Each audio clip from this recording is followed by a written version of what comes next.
Olá, meus queridos, graça e paz.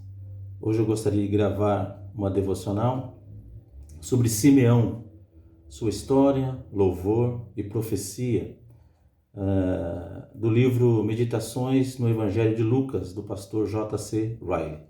E o texto básico da nossa meditação encontra-se em Lucas, no capítulo 2, dos versos 25 a 35. Acompanhe a leitura que eu farei, Lucas, capítulo 2, de 25 a 35. Diz assim o texto: Havia em Jerusalém um homem chamado Simeão, homem este justo e piedoso que esperava a consolação de Israel.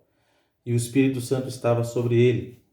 Revelara-lhe o Espírito Santo que não passaria pela morte antes de ver o Cristo do Senhor. Movido pelo Espírito, foi ao templo. E quando os pais trouxeram o menino Jesus para fazerem com ele o que a lei ordenava, Simeão o tomou nos braços e louvou a Deus, dizendo: Agora, Senhor, podes despedir em paz o teu servo, segundo a tua palavra, porque os meus olhos já viram a tua salvação, a qual preparaste diante de todos os povos, luz para a revelação aos gentios e para a glória do teu povo de Israel.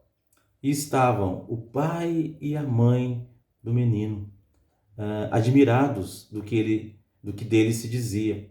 Simeão os abençoou e disse a Maria, mãe do menino: Eis que este menino está destinado, tanto para a ruína, como para levantamento de muitos em Israel, e para ser alvo de contradição.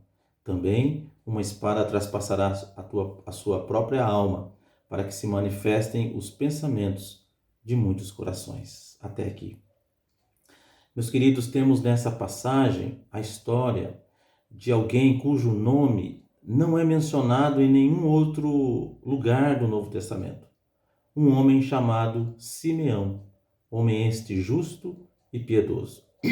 Nada sabemos de sua vida anterior ou posterior ao nascimento de Jesus.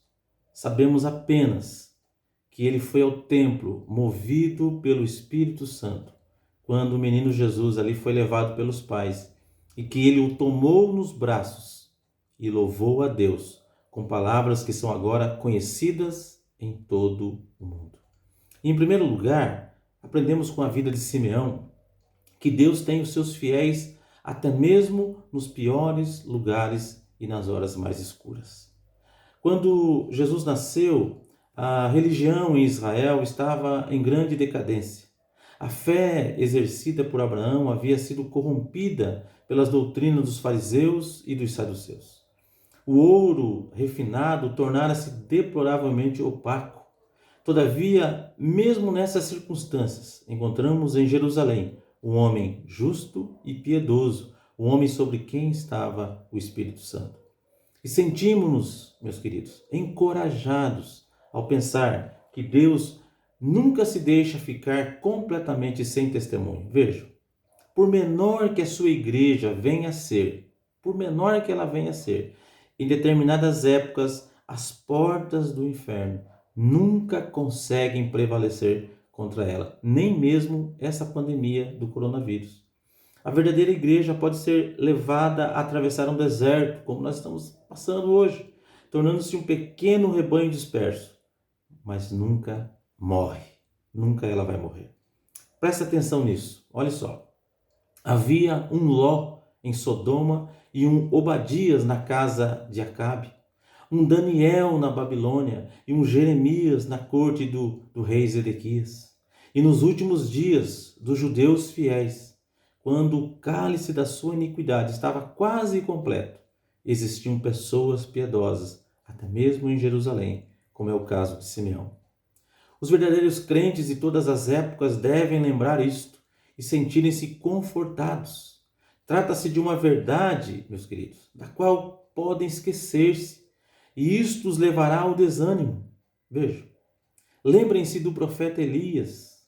Ele disse: Eu fiquei só e procuram tirar minha vida. Mas qual foi a resposta de Deus para ele? Também conservei em Israel 7.000 que não se dobraram a Baal. 1 Reis 19, 14 e 18. Então nós devemos aprender a sermos mais otimistas. Devemos crer que a graça pode viver e florescer até mesmo sob as circunstâncias mais desfavoráveis, como essa que nós estamos vivendo hoje. Neste mundo há mais Simeões do que supomos. Em segundo lugar, vemos no hino entoado por Simeão como um crente pode ser totalmente liberto do medo da morte. Olha, presta atenção nisso. Agora, Senhor, diz o velho Simeão, pode despedir em paz o teu servo. Ele fala como alguém para quem o túmulo, irmãos, perdeu os seus terrores e o mundo perdeu os seus encantos. Seu desejo é ficar liberto das misérias concernentes ao presente estado de peregrinação e ir para casa, para o céu. Ele quer estar ausente do corpo e presente com o Senhor. Fala como alguém que sabe para onde irá quando deixar esta vida e não tem medo de ir logo. Veja, a sua mudança será para melhor e ele a deseja logo. O que faz? A pergunta é: o que faz com que um mortal chegue a usar uma tal linguagem, uma linguagem como essa? O que pode nos libertar do pavor da morte, do qual tantos são escravos? O que pode remover o aguilhão da morte, as cadeias da morte? Só há uma resposta a estas perguntas: nada além de uma fé firme. A fé que se firma num Salvador invisível, que descansa nas promessas de um Deus invisível. A fé, e tão somente a fé, pode levar um homem a encarar a morte e dizer: estou partindo em paz. Veja, não é o suficiente, não é o suficiente alguém estar cansado de dores ou de doenças, pronto a aceitar qualquer coisa para sair desta situação penosa. Não é o suficiente sentir indiferença pelo mundo devido ao fato de que não tem mais forças para participar de suas atividades e desfrutar dos seus prazeres. Precisamos ter mais do que isso se desejamos partir em verdadeira paz. Precisamos de fé igual à do velho Simeão. Aquela fé que é um dom de Deus. Sem essa fé, meus queridos, podemos morrer silenciosamente, é verdade. E poderá parecer que em nós não há preocupações. Porém, se morrermos sem a verdadeira fé, nunca teremos paz ao nos apresentarmos diante de Deus na eternidade. Em terceiro lugar, observamos também no Cântico de Simeão, que visão clara da obra e dos ofícios de Jesus alguns crentes judeus tinham antes mesmo de o evangelho ser pregado. Vejam, olha que coisa. Nós vemos este querido velhinho falando de Jesus como a salvação preparada por Deus, luz para a revelação aos gentios e para a glória do teu povo de Israel, disse Simeão. Como teria sido bom, meus queridos, como teria sido bom para os instruídos escribas e fariseus dos dias de Simeão, se eles tivessem sentado aos seus pés para ouvi-lo. Jesus foi realmente uma luz para alumiar os gentios. Sem ele, permaneceriam afundados nas trevas e superstições. Não conheciam o caminho da vida, adoravam a obra de suas próprias mãos. Seus filósofos mais sábios eram totalmente ignorantes no que se refere às coisas espirituais. Inculcando-se por sábios, tornaram-se loucos, afirma o apóstolo Paulo em Romanos 1:22. O evangelho de Jesus foi como o nascer do sol para a Grécia, Roma e todo o mundo pagão. A luz que brilhou no coração dos homens com relação às coisas espirituais trouxe tão grande mudança quanto o dia traz a noite. Jesus foi também a glória de Israel, a descendência de Abraão, as alianças, as promessas, a lei de Moisés, o culto divinamente ordenado no templo. Tudo era um grande privilégio. Mas nada significam quando comparados ao fato maravilhoso de que foi em Israel que nasceu o Salvador do mundo. A maior honra para a nação judaica seria a de que a mãe de Jesus era judia e de que o sangue daquele que, segundo a carne, veio da descendência de Davi, faria expiação pelo pecado de toda a humanidade. Lembremos-nos de que as palavras do velho Simeão ainda haverão de cumprir-se de modo mais completo. A luz que ele viu pela fé, ao segurar o menino Jesus em seus braços, ainda brilhará tanto que todas as nações do mundo gentil hão de vê-la. A glória daquele Jesus que Israel crucificou será tão claramente revelada aos judeus dispersos, que eles olharão para aquele a quem traspassaram e se arrependerão, convertendo-se. Chegará o dia, meus queridos, em que o véu será removido de sobre o coração de Israel e todos se gloriarão no Senhor, conforme Isaías 45, 25. Aguardemos esse dia vigiando e orando. Se Jesus for a luz e a glória da nossa alma, ansiaremos por esse dia. E por fim, observemos nesta passagem um relato notável dos resultados que seguiriam a entrada de Jesus e do Evangelho neste mundo. É preciso que meditemos, sabe, em cada palavra que Simeão diz a este respeito. Em seu todo, há uma profecia que está se cumprindo diariamente. Jesus deveria ser alvo de contradição. Ele seria o alvo a ser atingido por todos os dardos inflamados do maligno. Seria desprezado e rejeitado pelos homens. Ele e o seu povo seriam como uma cidade edificada sobre um monte, atacada por todos os lados e odiada por todo tipo de inimigo. E assim foi. Assim foi.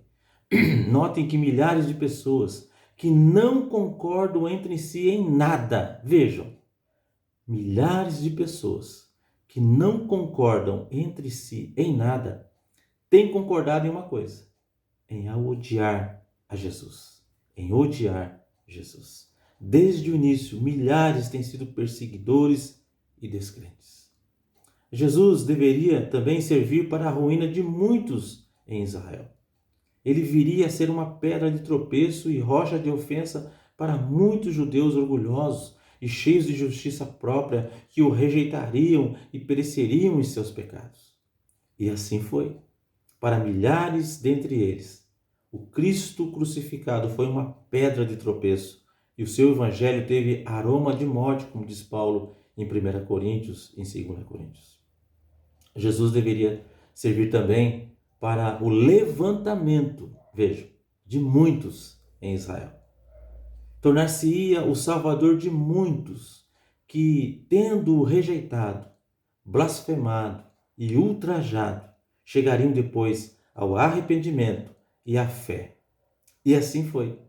Quando os milhares que o crucificaram se arrependeram e Saulo, que o perseguiu, foi convertido, houve nada mais e nada menos do que uma ressurreição desses que estavam espiritualmente mortos. Jesus também serviria para que se manifestassem os pensamentos de muitos corações. O seu evangelho deveria trazer à luz o verdadeiro caráter de muitos. A pregação da cruz revelaria a inimizade que alguns tinham contra Deus e o cansaço e a sede da alma de outros. Mostraria o que os homens realmente são. E assim foi. Os Atos dos Apóstolos, em quase todos os seus capítulos, testemunham que, quanto a isto e a todos os outros aspectos da sua profecia, o velho Simeão estava certo. E nós? A pergunta para nós é: que conceito temos de Jesus? Que conceito temos de Jesus? Esta é a pergunta, meus queridos, que deve ocupar o nosso coração. Que tipo de pensamentos ele desperta em mim e em você? Que tipo de pensamentos Jesus desperta em nós? Este é o ponto que deve chamar a nossa atenção. Estamos com ele ou contra ele? Essa é a pergunta. Nós o amamos ou o desprezamos? Sua doutrina nos faz tropeçar ou representa a vida para nós? Que jamais nos permitamos descansar até que estas questões sejam respondidas satisfatoriamente. Assim que Deus nos abençoe e nos encoraje com essas verdades benditas da palavra de Deus. Amém? Vamos orar? Ó Deus, obrigado pela tua palavra que registrou este louvor e essa profecia de Simeão, um judeu piedoso no tempo de Jesus, quando Jesus nasceu. Não conhecemos mais nada a respeito dele depois que Jesus nasceu e que a história relata sobre Jesus. Não sabemos nada mais sobre Simeão, mas o que sabemos que está revelado aqui nesse texto é o suficiente para nos trazer, ó Deus, a salvação, porque ele aponta para o Senhor Jesus como um Salvador, como aquele que deveria chegar a este mundo revestido de pele humana para salvar a nós, os pecadores. Nós te louvamos por esse registro, pela vida de Simeão, e que o Senhor levante mais Simeão nos nossos dias, para que possamos ser como ele, crente piedoso, um crente fervoroso, cheio de fé, cheio de palavras do Senhor no seu coração, o seu louvor, suas palavras demonstram o quanto ele crê no Senhor, quanto a sua fé é uma fé firmada no Salvador Jesus Cristo. Por isso nós te louvamos e pedimos que o Senhor nos abençoe, que essa palavra venha trazer consolo, encorajamento, venha trazer salvação no nosso meio. Tudo para a honra e para a glória do teu nome, em nome de Jesus. Amém. Que Deus abençoe muito a sua vida e continue assistindo as nossas devocionais, acompanhando todos os trabalhos que escrevemos e que também os vídeos que postamos. Que Deus abençoe a sua vida.